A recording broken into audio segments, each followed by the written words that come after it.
Hello and welcome to today's grade 9 video on Storm on the Island by Seamus Heaney. I will introduce you to the poet, the kind of landscape that he's writing about, the kind of buildings that he set it in, the context of the troubles in Northern Ireland, the pun of Stormont and how that relates to Storm on the Island. Then we're going to look at the tone of the poem. Going in with the tone will help you get the top grades straight away. Then we're going to look at the semantic field, the language around warfare, so you'll be able to write about conflict. And then we'll look at nature, so you'll be able to compare it to the other nature poems in the conflict anthology. And then finally we will look at the form and structure, which will get you those top grades. Okay, well, here is Seamus Heaney living in Northern Ireland. Here's his extended family. And I'm showing you this because it's important to realise this is a poem about Northern Ireland, as well as having more universal connections to other conflicts. This is the kind of battered landscape that he's talking about in the poem. And the setting will be up high above the cliff tops, which is safe from the storm waters. You can imagine huge waves crashing against the coast here. These are the kinds of low, squat buildings mentioned in the poem, hunkering down, trying to stay out of the wind, although not with thatched roofs. They would probably blow off, wouldn't they? Okay, what do the Troubles mean? Well, they started in 1968.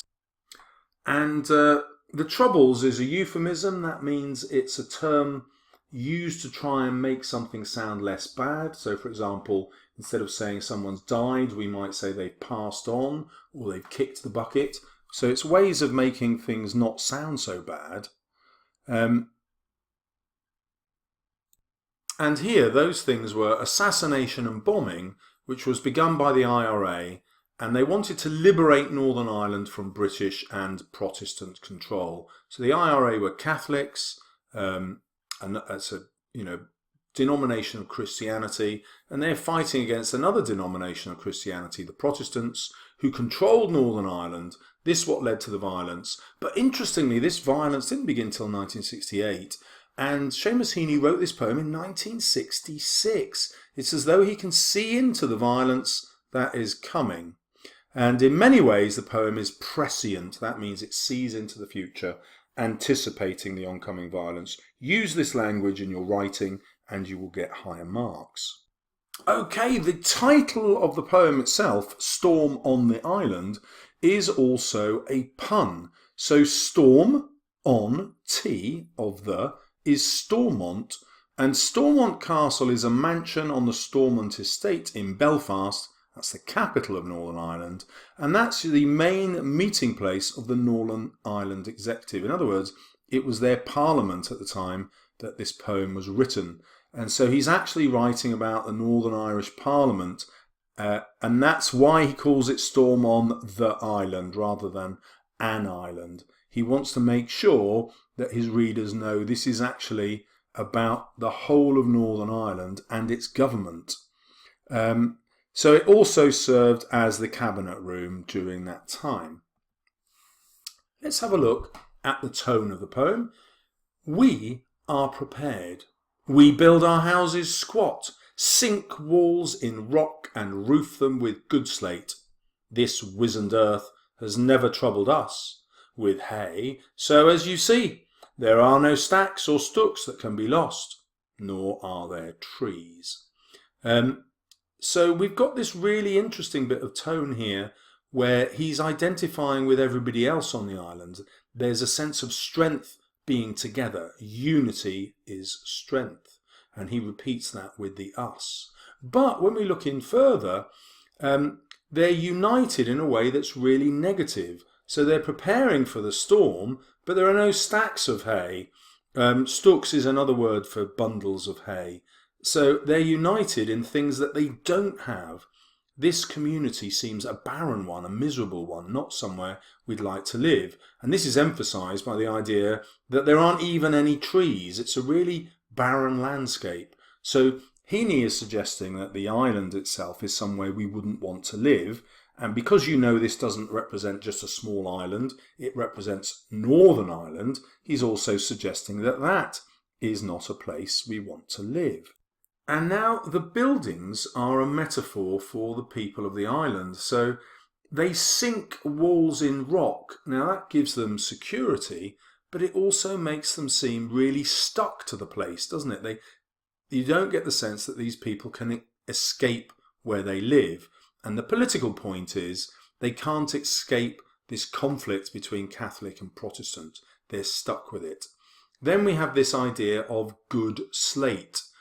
Slate is a black stone that's used for the roof, but it's dark and it's miserable and gloomy. And so there's a contrast with the word good, which takes us by surprise. These people like things that the rest of us might find oppressive and miserable. Then he talks about the earth being wizened. Wizened includes the word wise, although that would be W-I-S-E.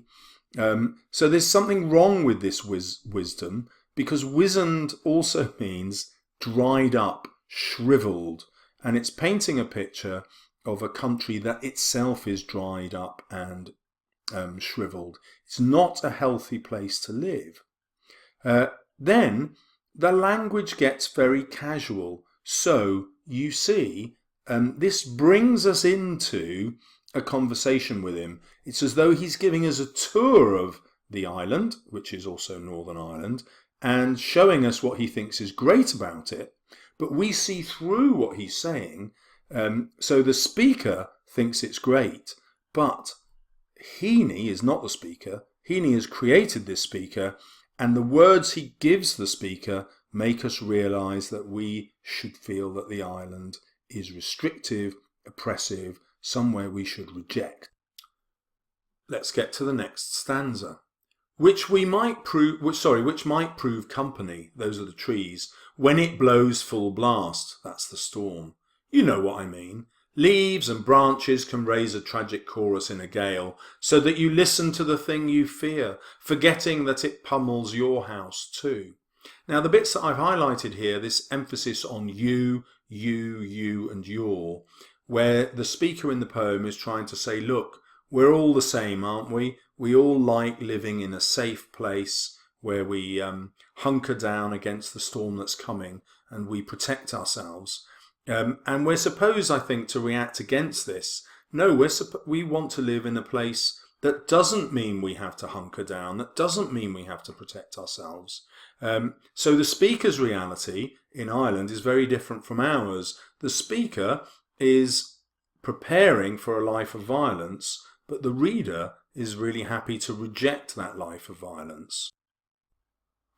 But there are no trees, no natural shelter.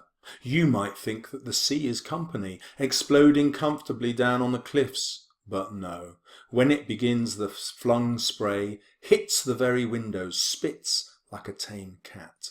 So here we've got this repetition of no, no, no again, which we had in that first stanza. And now we've got also the repetition of but, as though the speaker ought to be able to see a different way of living, but can't. And he challenges us, the reader, you, to see the world like he does. I'm assuming it's a he, but of course we don't. We reject that view because of this horrible, hostile environment that's being described. Like a tamed cat turned savage, we just sit tight while wind dives and strafes invisibly. Space is a salvo. We are bombarded with the empty air. Strange. It is a huge nothing that we fear. So he ends the poem coming back away from the you and to the we, looking like he's looking at national unity. And what he's saying is we just sit tight. And we sit tight is proud, but once he introduces the word just, it means there's a kind of regret going on here. So the speaker is coming around to the point of view that we've got, that coming around to Heaney's point of view, that what they're doing is wrong, it's ineffective. We just sit tight and allow the violence to happen.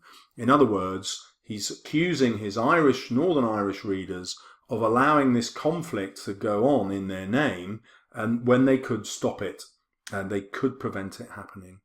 And then his final message, strange, it is a huge nothing that we fear, is Heaney's way of saying, look, the conflict is over nothing. It's Protestants against Catholics. You're both Christian. You both believe in exactly the same God and the same Jesus, who, after all, died to give us peace and understanding. And so what we're doing is nothing. It makes no sense whatsoever. And he uses this oxymoron of a huge nothing because the consequences of this nothing are massive. It means that over 3,000 people end up dying in Northern Ireland, either shot or blown up. Okay, we're now going to look at the semantic field of warfare. So Heaney describes the storm in particular in ways that you would describe armies or weapons at war, because he wants us to make that link that it's not just nature he's describing, but he's actually describing a real conflict in Northern Ireland, conflict that he can see is coming. So for this reason, the storm blows full blast. So blast is an explosion, and you could also argue that blows refers to an explosion as well. On the surface, it's talking about the wind, but underneath he wants us to understand that there's this language of warfare.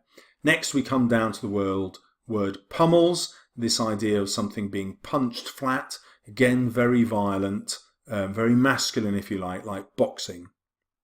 And then instead of describing the sea as crashing against the shore, which we might expect, he deliberately uses this explosive word, exploding. And that's deliberate because remember, the main method of attack by the IRA was through bombing.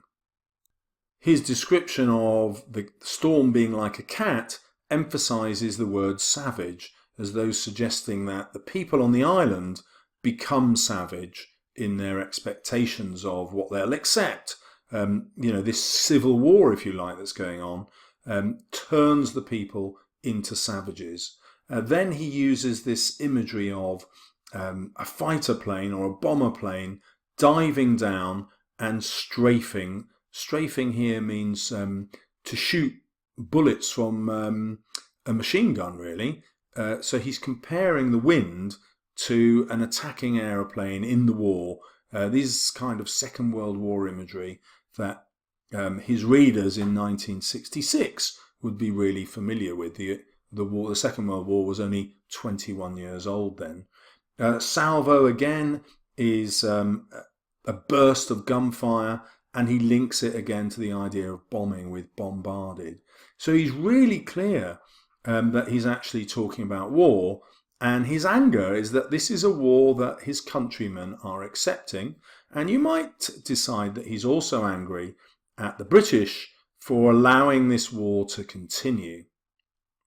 So this far into the video, you've seen lots of ways to compare it to other war poems in the conflict cluster. You can actually treat it as a war poem, and if you do, you're looking at the effect of that war on the people in it. And although we don't see people getting killed, it's alluded to in that semantic field of bombing and warfare. And Heaney is also criticising his countrymen's acceptance of that as a natural state. So now I'm going to show you how to link it to the other poems about nature. For example, the Wordsworth one, if you like, extract from the Prelude. So now we're going to look at the semantic field of nature. The island is made of rock.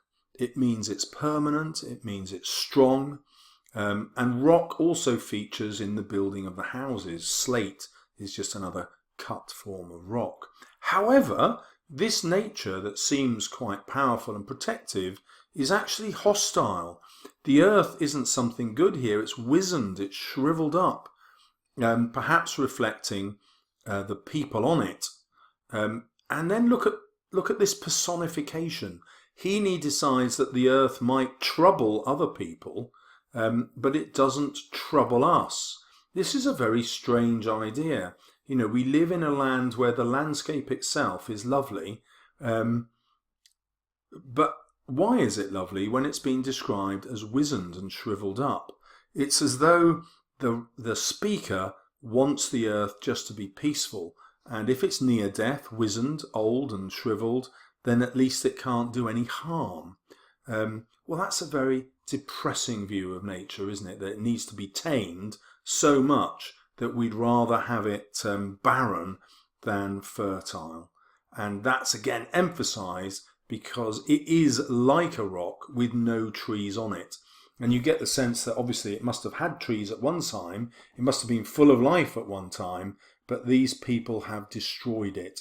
So in this way, Heaney is suggesting that his countrymen have destroyed nature. It would be a little bit of a stretch to say this is nature's revenge creating this conflict, because it isn't. It's not nature that's attacking them. It's man's nature. Man's nature has ruined this island, and it's also ruining their own lives. The speaker harks back to a time when nature and man were in harmony. So he talks about nature being company, but now it's not company. It blows full blast, as though nature is rejecting man. Man is too destructive, it's not harmonious, and so nature is turning against it. Even the leaves and the branches can raise a tragic chorus in a gale. So the trees themselves are raising a chorus, so protesting against the kind of landscape that these men have created. And that's not just the physical landscape without trees, it's also the historical landscape of people at war with each other. And this reference to a tragic chorus is an allusion to Greek tragedy in plays, and their job was to warn us of the tragedy that was coming. And this is exactly what's going on with this poem. Heaney is warning his Irish readers in particular of the tragedy that is coming, the bombings that are coming, the assassinations that are coming. Now we can see how utterly nature has been destroyed by man. So not only are there no trees, there's now no natural shelter. They've destroyed their own environment. You might even take an ecological view, even though this is written in 1966, Heaney could be ahead of his time here, looking at what we're doing to the earth, something that's very relevant now, where we're used to the idea of us destroying our natural environment, but Heaney got there first. Again, he writes about this idea that the sea might be company, that we might once have been at peace with the sea, but here we're not. It's hostile and nature has turned against us.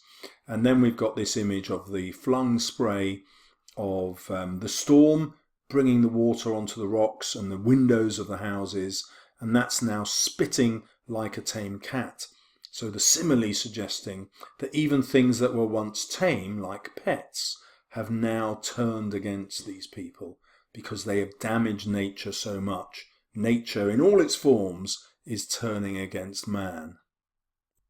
And I dealt with this imagery earlier, and obviously you can see how this language of warfare is about the wind. Again, nature trying to drive man out as a kind of punishment for what man has done to the island. So on a political level, it's a punishment for what it's done to Northern Ireland with the Civil War. But if we just treat it as a nature poem as well, it's the damage that's been done to this environment by the farming practices, by chopping down the trees, by cutting into the rock. They've ruined what was once a natural landscape in which they could live in harmony to something that is now hostile. So in that reading, what we fear is nature itself, and we try to tame it, but the poet is actually saying, look, nature has nothing for us to fear, we're part of it, and this way that we're ruining our landscape is wrong, and that's why nature's turning against us. So now we turn to the form and structure of the poem, which remember you must mention in your essay in order to get full marks. So the first aspect of structure we've already dealt with. It's the repetition that shows that the speaker feels that he and his fellow compatriots are united, and they're united against us and you, and he's trying to persuade us and you to think like we. But remember, at the end of the poem, he stops trying to think like his fellow people and realizes that he was wrong and rejects that view. Then we've got the alliteration, rock and roof, to make things memorable, stacks and stooks, this sort of half rhyme. And what's going on here is slightly uneasy, because if we look at the endings of the lines, none of them rhyme. And this idea of half rhyme is unsettling. The poem is also written in 10-syllable lines, usually of iambic pentameter, just like Shakespeare. You'll remember that iambic pentameter is used because it's got the same sort of rhythm as speech. But we can see the speaker here deviating from iambic pentameter, because iambic pentameter starts with an unstressed syllable and then stressed. To read it that way, we'd have to say, we are prepared. We build our houses squat. And that doesn't quite work. We are prepared. It's got a totally different rhythm. So although it falls into the iambic rhythm, it begins with a stress. And this shows that the speaker is uncomfortable with what he's describing. He's uncomfortable with the island that he thinks is lovely. So he starts this description of how they're all prepared, the island is well suited to their needs, and then gradually this conflict in his own mind arises, and it's not suited to their own needs at all. It becomes a really hostile environment.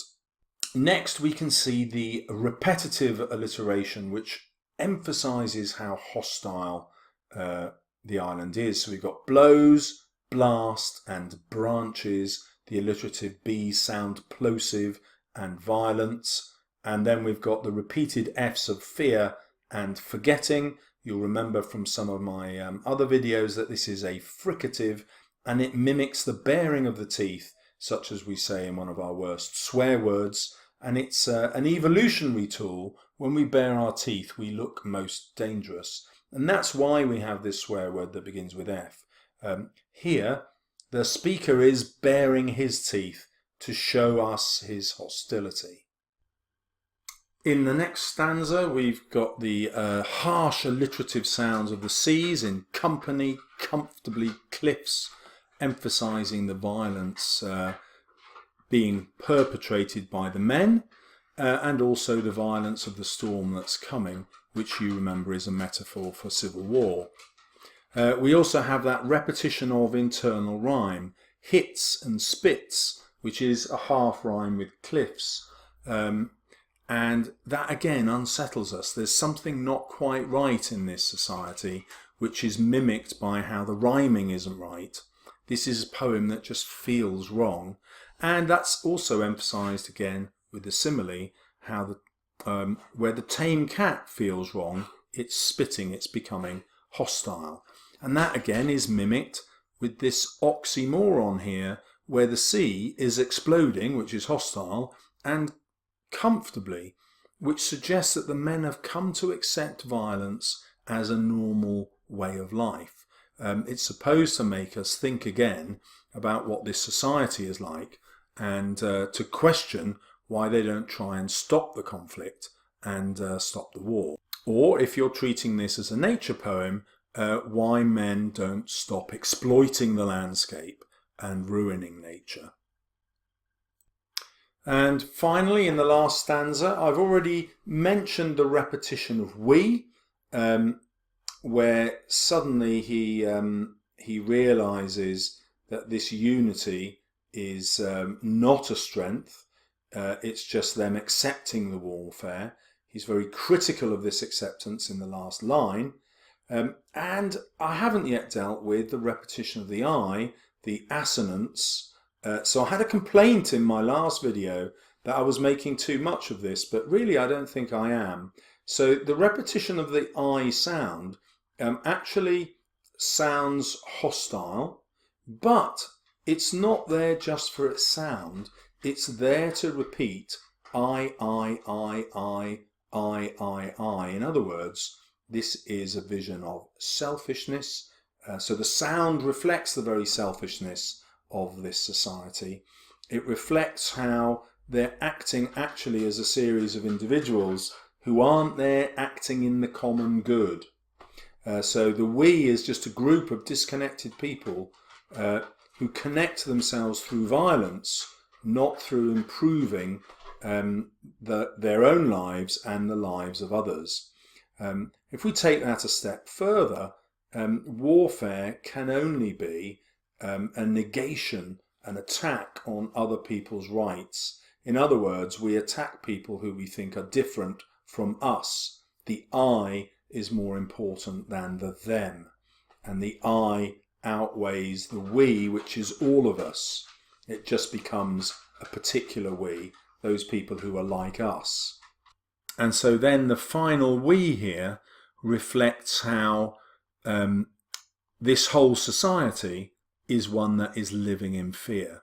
So we get that ultimate condemnation and attack on the politics of his own country, where he's crying out for Protestant and Catholic to stop fighting each other and just recognise their similarities instead of their differences, like lots of different eyes. So now we can see the poem as a description of an actual island in the sea or an imaginary one, but remember that's also a real representation of Ireland, the country. There's Seamus Heaney with the extended family. You can see how he's a social being, which is reflected in the poetry. He's asking people to work together for a common good instead of working together in attack of other people. He's against the civil war of Catholic and Protestant in Northern Ireland, and hopefully you can see how he uses language to that effect. Don't forget to use some of my top tips for getting the top grade. So you're going to link Stormont to the pun in the title. Most students won't write about the tone of the speaker and then compare that to the tone of the actual poet. Do that for the top grades. Remember to write about the semantic field of warfare. Probably only the top 20% of students will do that. And then somewhere in your essay you want to mention that although this is a political poem, it also works as a poem about nature and man's exploitation of nature.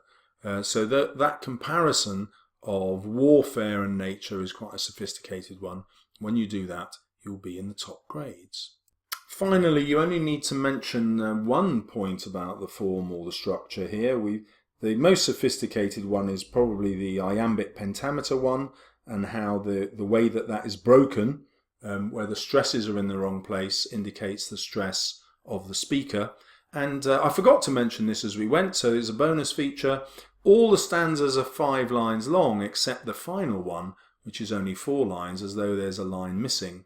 And that obviously reflects what's missing in this society, which is harmony with nature, or man in harmony with all other men, Catholics in harmony with Protestants. So what's missing, in fact, is peace. And that's demonstrated, if you like, by the great absence, which is a space, which is a nothing, which is empty, which is right at the end of the poem.